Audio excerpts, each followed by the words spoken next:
குற்ற பரம்பரை யார் பக்கம் என்பதை சில நாட்களுக்கு முன்பு உறுதிப்படுத்தியிருக்கிறார் பாரதி ராஜா. கொஞ்ச காலமாகவே குற்ற பரம்பரை என்ற தலைப்பில் யார் படமாக்குவது என்ற போட்டி இயக்குநர்களான பாரதி ராஜாவிற்கும் பாலாவிற்கும் இடையே நிலவி வருகிறது. இந்நிலையில் குற்ற பரம்பரை படத்திற்கான தொடக்க விழாவை உசிலம்பட்டியில் நடத்தி அனல் பறக்க பேசினார் பாரதி ராஜா. படம் தலைப்பு பற்றி அவர் கூறுகையில், ஒரு காலத்தில் நீங்கள் என்ன இனம் என்று கேட்டால் தமிழ் என்றுதான் சொல்வேன்.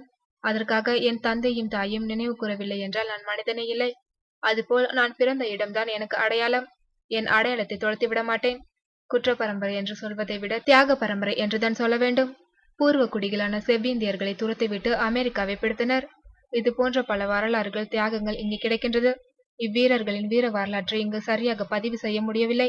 ரத்னகுமார் 1992இல் குற்ற பரம்பரை கதையை என்னிடம் சொல்ல வந்தார்.